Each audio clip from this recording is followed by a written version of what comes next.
Sí. Hola, buenas noches. Vamos a iniciar esta conferencia de prensa post partido. Comienza Felipe Lavé de ESPN. Francisco, ¿qué tal? Es un placer saludarlo. Bueno, lo primero, preguntarle por el análisis que puede hacer de este partido, qué cosas se lleva de esta derrota y qué tanto también planificó con lo que fue el partido por la Liga de Primera y que intentó reflejar en este duelo. Bueno, el análisis que hago del partido, un mal primer tiempo. No jugamos bien, para nada bien. El rival nos superó, estaba mejor, estaba con más chispa y generaron ocasiones de gol. El segundo tiempo más equilibrado, creo que controlamos más las acciones sin generar tantas situaciones de gol, pero mucho mejor que el primer tiempo. Y bueno, al final ellos convierten el gol, nosotros lo logramos empatar y lo terminamos perdiendo en la jugada siguiente. Siguiente pregunta, Rodrigo López de The Sports. ¿Qué tal, Francisco? Por acá. ¿Qué les descolocó hoy de la propuesta que planteó Cristian Muñoz en Palestino? Teniendo en cuenta que el primer tiempo se ve un poquito incómoda la U y después el segundo tiempo, si bien empiezan bien, bueno, los goles vienen sobre los minutos finales y termina finalmente con un gol agónico llevándose esta llave de Palestino. ¿Qué les sorprendió desde el inicio y por qué terminan hoy fuera de la Copa Sudamericana? No, quedamos fuera porque el rival fue mejor, sobre todo en el primer tiempo. Sorprender no nos sorprendió nada, porque jugaron con el mismo 11 que habían jugado con O'Higgins. Estábamos preparados para las dos variantes que ellos habían utilizado en el torneo, línea de 3, línea de 4. Pensábamos que iban a jugar con línea de 4 y así fue. Entonces en ese sentido no hubo sorpresas. Nos superaron en el primer tiempo, equilibramos el segundo y no defendimos bien esas dos acciones puntuales que le dieron la clasificación a ellos. Continúa Marcelo Díaz de TNT Sports. Hola Francisco, ¿cómo está? ¿Cuánto golpea en su proceso esta eliminación de la Copa Sudamericana, teniendo en cuenta que bueno, el fútbol es así, ¿no? Hace 3 días se celebraba una victoria en el Monumental y hoy día, 3 días después, me imagino que volverán ciertas críticas. ¿Cuánto afecta a su proceso esta eliminación? No sé, nos afecta mucho, nos molesta mucho, estamos con mucha bronca, mucha molestia, porque cómo quedamos eliminados, no solamente quedar eliminados, sino en la manera que se dio, habiendo hecho un esfuerzo grandísimo para empatarlo, y que te lo ganen en la última jugada, duele muchísimo, porque es una jugada que la podemos defender mucho mejor, la tenemos que defender mucho mejor. Y ahora lo que queda es recuperarnos del esfuerzo que hicieron los jugadores, porque hoy en el primer tiempo se notó que habíamos jugado hace poco un partido muy exigente, nos tenemos que recuperar y ya pensar en el lunes que tenemos un partido muy, muy importante en el torneo nacional. Pregunta Francisco Canedo, Radio Cooperativa. Francisco, ¿qué tal? ¿Cómo está? Buenas noches, Cooperativa en Vivo los saluda. Lo de Lucero, a priori, ¿qué es lo que arroja la complicación que lo saca en el minuto 17? Y le quiero aprovechar de preguntar, ¿qué pasa con Octavio Rivero? Él ha tenido esta inflamación en la rodilla, tiene un líquido. Entendemos que sacándole el líquido puede entrar un poco, pero va con la dolencia. La visión de ustedes es que se tiene que operar el jugador. Y bueno, lo de Lucero también, las 2 piezas más importantes que trajo la U para este 2026, no va a poder contar con ellos. Lo de Lucero se apretó mucho.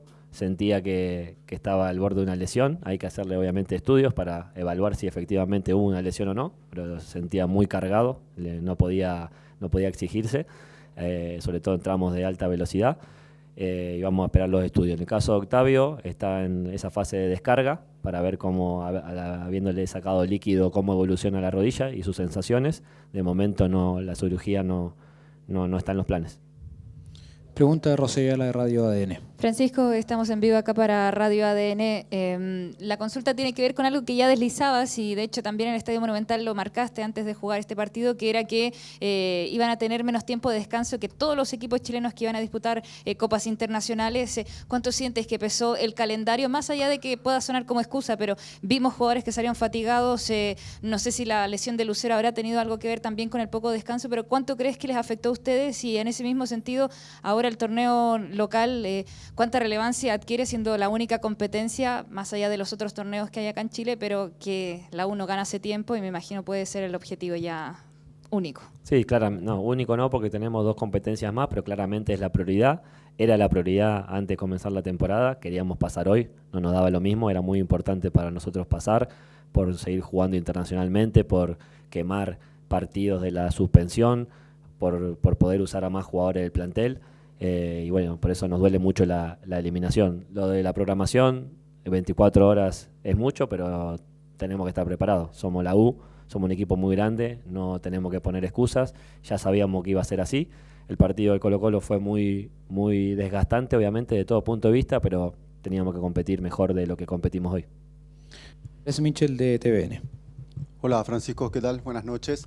Francisco, los números de su Universidad de Chile están a la vista, solamente un triunfo en este 2026. ¿Cree que está haciendo una temporada a la altura de lo que estaba pensando usted para este equipo? No, claramente que no. Me parece que la respuesta es muy sencilla. Los resultados no son los acordes a lo que es este equipo y acorde a lo que buscamos. Laurencio Valderrama, Radio Portales. Muchas gracias, buenas noches. Estamos en vivo para Estadio Portales y Radio Portales FM. Preguntarle, bueno, ¿es una obligación para la U ganar el título y cuál es el mensaje para los hinchas que quedaron muy dolidos y que de alguna forma vuelven a las críticas que habían antes del partido ante Colo-Colo? Gracias. Sí, claramente la prioridad del torneo nacional, lo dijimos antes de comenzar la temporada. Insisto, queríamos pasar hoy, no nos daba lo mismo, no vinimos a tirar la eliminatoria, jugamos con el mejor equipo que teníamos a disposición y no competimos bien, sobre todo el primer tiempo y el tramo ese final del partido, que es el que decide la llave. Y a los hinchas, lo he dicho muchas veces, más que decirle cosas, hay que darles, y obviamente entiendo totalmente la molestia por la eliminación. Leonardo Mura, de Radio Futuro.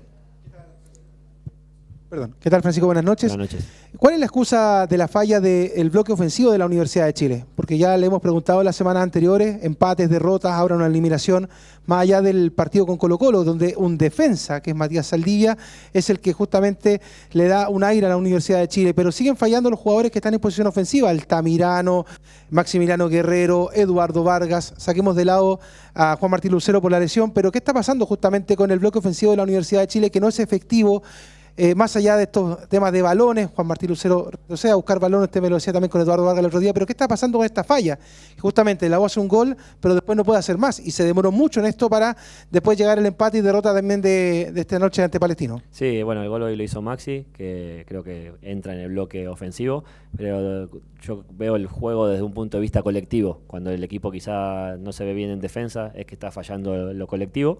Y cuando quizá no generamos tantas oportunidades de gol, no tiene que ver solamente con los atacantes. Hoy tuvimos que ajustar rápido el trío de ataque. Javi creo que estuvo activo, sobre todo el segundo tiempo, recibió varios balones, tuvo una ocasión de gol terminando, la que se desvía y casi entra. Maxi hizo el gol y Edu tuvo una chance en un partido bastante cerrado. No es un tema solamente de los delanteros, tenemos que mejorar como equipo para generar más y mejores oportunidades. Álvaro Valenzuela, de Radio Sur Chile. Hola Francisco, gusto saludarte, buenas noches. Buenas noches. Pero tomando en cuenta la última respuesta, Universidad de Chile es un equipo que genera posesión con un 75% en campo propio. O sea, ni siquiera es un equipo que se posicione dentro del campo rival. No solo no deja a sus delanteros en posición de gol, sino que tampoco es capaz de posicionarse como equipo dentro del campo rival. Entonces, ¿de qué forma esas situaciones se pueden mejorar? Porque el equipo se empieza a hacer largo, lo dijo recién el técnico Cristian Muñoz, en algún minuto la U iba a sentir el partido, iba a empezar a sentir el desgaste, hasta podía entender cuáles iban a ser los cambios. El equipo se hace tan largo que tiene muchos metros que recorrer. Entonces, ¿eso de qué forma afecta al desempeño de un equipo como la U, que tiene que proponer y que tiene que recuperar rápido? Gracias. El primer tiempo sí, coincido en el análisis, estábamos muy partidos, creo que íbamos bastante rápido, queríamos ya rápidamente contactar con los delanteros, si eso no sale bien, el rival ya iba rápidamente con los atacantes de ellos y se daba un partido de vamos y venimos, y claramente le favorecía a ellos que tenían 24 horas más de descanso. El segundo tiempo creo que lo ajustamos, estuvimos más compactos, la pelota pasó más por Charlie, por Israel, por Javi, Maxi interpretó muy bien el rol que le tocó, jugar ahí entre líneas, y el segundo tiempo fuimos un equipo, como digo, más compacto, más junto a las líneas, pudimos recuperar más rápido la pelota y el rival pudo generar menos transiciones. Tiene que ver con un tema colectivo, con sacar la pelota limpia desde atrás, que la pelota pase por el medio.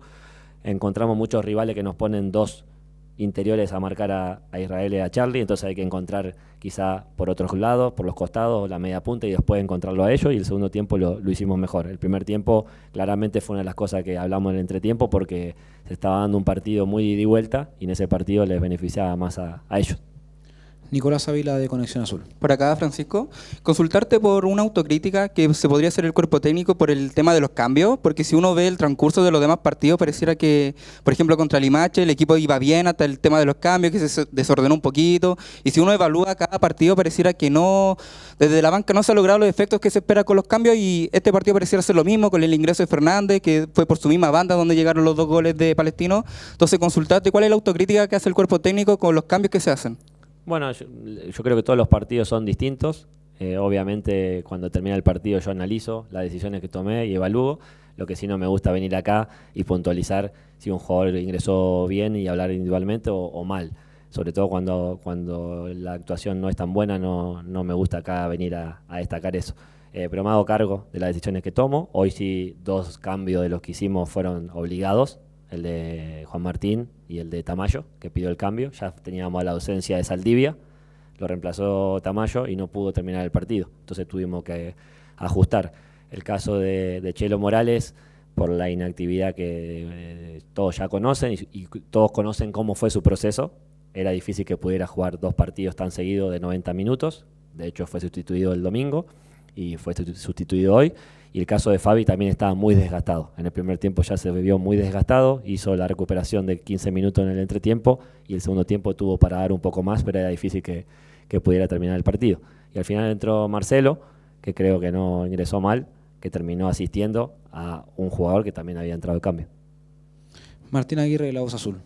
¿Qué tal está, Francisco? Bueno, antes le preguntaba a mi colega por un poco la autocrítica que hacía en estos primeros 6 partidos y usted decía, en otras palabras, que estaba al debe. Teniendo en consideración que de 5 partidos solamente ha ganado 1 en el Campeonato Nacional y que ahora pierde la opción de jugar la Copa Sudamericana, que por los refuerzos que trajo la U daba a entender que era el campeonato que también quería ir a pelear, ¿hay opciones de que usted pueda renunciar a la banca de la U? No. Muchas gracias. No pienso en eso. El partido del domingo para nosotros fue un envión anímico muy fuerte, como plantel, como grupo. La eliminación de hoy es muy dura, obviamente nos golpea por todo lo que dije anteriormente, pero ya lo que hay que pensar a partir de ahora es recuperarnos bien para plantear el mejor partido posible el lunes. Víctor Oces de Emisora Bienguera. ¿Qué tal, Francisco? Buenas noches. Con el diario El Lunes ahora, ¿considera que se hizo un buen mercado de pases? Viendo que usted mismo dice que Marcelo Morales llega con este inconveniente futbolístico y físico, que tuvieron que ponerlo a punto. Usted no utiliza a Romero, no lo utiliza. Octavio Rivero llegó lesionado también. Para este tipo de partido era el tema de Rivero. ¿Se hizo un buen mercado de pases? ¿Y quién es el mayor responsable también de haber traído a Octavio Rivero, que es un jugador que llegó lesionado a la U? No. En su último paso por Chile, por ejemplo, tuvo mucho tiempo lesionado. O sea, venía con problemas físicos, tenía un historial de problemas físicos. No, Rivero no llegó lesionado, se hizo una revisión médica y la molestia que tiene la empezó a sentir después del partido con Universitario. Y el mercado de pases para mí es un buen mercado de pases, no voy a venir ahora a cambiar lo que dije al principio. Morales vino a sustituir la salida de Sepúlveda, que estaba en los planes. Creo que Morales jugó bien sobre todo el domingo. Hoy el equipo en general, el primer tiempo, que fue lo que más jugó él, no estuvimos tan bien, pero confío mucho en el plantel, no solamente en los que están jugando, sino en los que pueden llegar a jugar, y para mí es un muy buen plantel y vamos a rendir todavía mejor. Nicolás Quiero de Radio Tacho. Buenas noches, Francisco. Buenas noches. Preguntarle, porque una constante en los partidos de la U desde el primero hasta el actual es que muchas veces la U se está saltando el mediocampo, tanto con Poblete como Aranguis. ¿Cómo piensan trabajar y corregir que el balón salte de área a área y que los mediocampistas no tengan posesión en el campo rival? Buenas noches. Sí, bueno, lo hablábamos en una de las respuestas anteriores. Hemos enfrentado a muchos equipos que ponen 2 mediocampistas a taparlos a ellos. Obviamente, si ellos están con marca, no es oportuno en la salida buscarlos. Entonces, la idea es encontrar otras maneras de progresar para después que intervengan. Creo que el primer tiempo no hicimos bien eso. El segundo tiempo sí. De hecho, el rival termina ajustando, pasa a jugar con un doble 6 porque estaba recibiendo mucho Guerrero y Altamirano, y cuando pasan a jugar con un doble 6 pasó a recibir mucho más Charlie y mucho más Israel, que interpretaron bien que tenían un 2 contra 1 contra Gallegos. Así que hay que ir adaptándose a las distintas situaciones que presenta el rival. Es muy importante que nuestros mediocampistas toquen la pelota lo máximo posible. Hay que entender que hay veces cuando tienen 2 marcas encima, la manera de encontrarlo es un poquito más después, un poco después del inicio. Es más en la construcción o en 3/4. Última pregunta, Ignacio Soto de Radio Santiago. Aquí al frente, Francisco, buenas noches. Buenas noches. Dentro de todos los rendimientos bajos que tuvo hoy día el equipo, ¿cree que el sector de las bandas, tanto con Fabián y Marcelo, fueron aprovechados constantemente por el cuadro visitante, y cree que ahí afectó más el planteamiento del equipo? Y por último, ¿cómo puede levantar este grupo, considerando que si bien se le derrotó al Clásico el domingo, la posición en la tabla tampoco es adecuada para un equipo como la U? Muchas gracias. Bueno, la manera de levantar es ya pensar en UDECONCE, pensar en que nuestra prioridad es el torneo y ya no podemos perder más terreno. Tenemos que recuperarnos bien de lo que fueron estos 2 partidos. No vamos a tener tantos días, pero vamos a llegar bien al lunes. Y el primer tiempo, lo dije, no era un tema de bandas o algún sector en particular, era que no alcanzábamos a ir bien a campo contrario y ya el rival volvía a atacar. Entonces Marcelo y Fabián quedaban en una posición intermedia. Las veces que sumamos buenos pases y ellos llegaron a posicionarse arriba, las transiciones del rival fueron menos peligrosas, pero si el equipo no va bien a campo contrario, como decía su colega, que empezamos a quedar partidos, y al quedar partidos los retrocesos son más largos, más desgastantes, y el rival encuentra espacio. Es un tema colectivo, no particularmente de las bandas. Bueno, así finalizamos la conferencia. Muchas gracias. Gracias.